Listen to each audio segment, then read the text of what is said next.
আমি আজি ৰাইজৰ দলৰ শিৱসাগৰ জিলা আৰু কেন্দ্ৰীয় সমিতিৰ তৰফৰ পৰা এই সংবাদমেলখন এটো কাৰণে আহ্বান কৰিব লগা হ'ল যে আপোনালোক সকলো নিশ্চয় অৱগত হৈছে শেহতীয়াভাৱে আমাৰ শিৱসাগৰ জিলা বা অসমৰ বিভিন্ন প্ৰান্তত এক ভিন্ন পৰিস্থিতি যেটো আমি নিবিচাৰো তেনে ধৰণৰ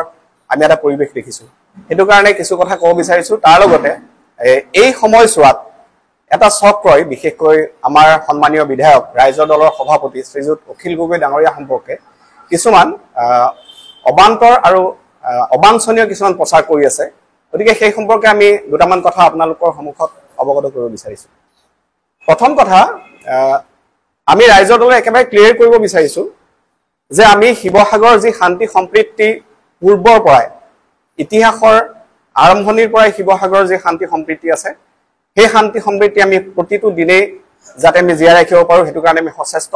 আৰু হেতু কাৰণে আমি সকলো পক্ষকে আহ্বান জনাইছো বিশেষকৈ আমি শিৱসাগৰ জিলা প্ৰশাসনক আহ্বান জনাইছো যে শিৱসাগৰ যি শান্তি সম্প্ৰীতি ৰক্ষাৰ ক্ষেত্ৰত তেখেতসকলৰ যি ভূমিকা হ'ব লাগে সেই ভূমিকা তেখেতসকলে পালন কৰক তেখেতসকলক আহ্বান জনাইছো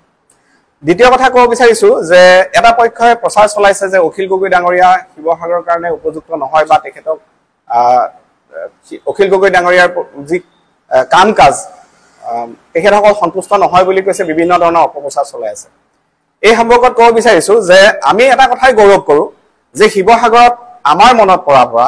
এতিয়ালৈকে আমি যিসকল বিধায়কক পাইছো আমি কোনো এজন বিধায়ককে দুখাৰোপ কৰিব বিচৰা নাই কিন্তু এটা কথা ক'বই লাগিব যে এতিয়ালৈকে আমাৰ মনত পৰা যিসকল বিধায়ক পাইছো তেখেতসকলৰ ভিতৰত সকলোতকৈ সক্ৰিয় আৰু যোগ্য বিধায়কজনে হৈছে অখিল গগৈ ডাঙৰীয়া গতিকে শিৱসাগৰ সমষ্টিৰ ৰাইজে তেখেতক যি ধৰণে জেলত থাকোতে বিজয় কৰাইছিলে তাৰ পিছত তেখেতে আহি শিৱসাগৰ সমষ্টিৰ কাৰণে যিমানখিনি কাম কৰিছে আজি অসমৰ বিভিন্ন সমষ্টিৰ বিধায়কসকলৰ কাম কাজৰ লগত যদি পৰ্যালোচনা কৰে তেতিয়াহ'লে নিশ্চয় আপোনালোকে লক্ষ্য কৰিব যে বিধানসভাৰ ভিতৰে বাহিৰে তেখেতে যিখিনি কাৰ্যকলাপ কৰি আছে বিশেষকৈ অসমৰ ৰাইজৰ কাৰণে শিৱসাগৰ ৰাইজৰ কাৰণে যিখিনি কাম কৰিছে আজি অসমৰ প্ৰত্যেকজন মানুহে সেই কথা স্বীকাৰ কৰি লৈছে মুখী হ'ব যে আমাৰ যিটো ৰংঘৰ প্ৰকল্প এটো অখিল গগৈ ডাঙৰীয়াৰ যি উদ্যোগত আহিছে 140 কোটি টকাৰ ৰংঘৰ প্ৰকল্প এটা সুন্দৰ প্ৰকল্প হ'ব ইয়াত শিৱসাগৰ ৰাইজে এটো গৌৰৱ কৰিব পাৰিব বহুতে হেদিনাখন এটা বাতৰি ওলাইছিলে যে শিৱসাগৰ যিটো আৱৰ্ত ভৱন সেই আৱৰ্ত ভৱনটো জৰাজীৰ্ণ হৈ পৰিছে বুলি কৈছিল আৰু অখিল গগৈ ডাঙৰীয়াৰ নিৰ্বাচনৰ আগত যিটো প্ৰতিশ্ৰুতি দিছিল যে নতুন আৱৰ্ত ভৱন হ'ব তেখেতৰ এই উদ্যোগতে নতুনকৈ শিৱসাগৰত প্ৰায় 11 কোটি টকীয়া এটা আৱৰ্ত ভৱন হ'ব ইয়াৰ বাহিৰেও বহুখিনি কাম শিৱসাগৰ সমষ্টিত হৈছে আমি আপোনালোকক প্ৰত্যেককে দিম বিভিন্ন ধৰণৰ কাম হৈছে শিৱসাগৰত এইখিনি মাত্ৰ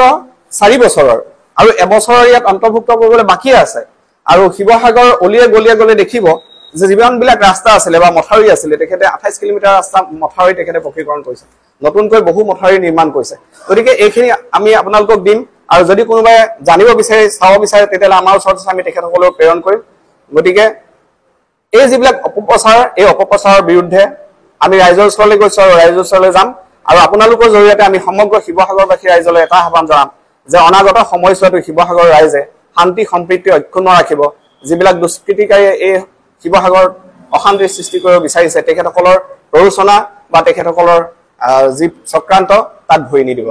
শিৱসাগৰ সাম্প্ৰতিক যি পৰিস্থিতি হৈছে পৰিস্থিতি সন্দৰ্ভত আমি ৰাইজৰ দলে এটা কথা স্পষ্টকৈ ক'ব বিচাৰিছো আমি সকলো পক্ষকে আহ্বান জনাইছো যে শিৱসাগৰৰ যি হাতান পুৰুষীয়া যি ঐক্য এই ঐক্য যাতে যিকোনো কাৰণত যিকোনো দুষ্ট চক্ৰই যাতে বিঘ্নিত কৰিব নোৱাৰে তাৰ কাৰণে সকলোকে আমি সতৰ্ক হৈ থাকিবৰ কাৰণে আহ্বান জনাইছো আৰু আমি ৰাইজৰ দলে যিসকল ভাৰতীয় নাগৰিক আমি সদায় ভাৰতীয় নাগৰিকৰ পক্ষত থাকো আমি সদায় ভাৰতীয় নাগৰিকৰ হকে মাত মাতো আৰু আমি সকলোকে সমান অধিকাৰ দিওঁ সকলোকে আমি সমান অধিকাৰ দিবলৈ চেষ্টা কৰোঁ আৰু আমি সকলোকে ৰাইজৰ দলৰ তৰফৰ শিৱসাগৰ জিলা সমিতিৰ তৰফৰ পৰা অনুৰোধ জনাইছো সকলোৱে যাতে শিৱসাগৰৰ যি ঐক্য সম্প্ৰীতি এই অটুট ৰখাৰ ক্ষেত্ৰত যাতে সকলোৱে অৰিহণা যোগায় মই সকলো জাতি ধৰ্ম বৰ্ণ নিৰ্বিশেষে সকলোকে ৰাইজৰ দলৰ শিৱসাগৰ জিলা সমিতিৰ তৰফৰ পৰা অনুৰোধ জনাইছো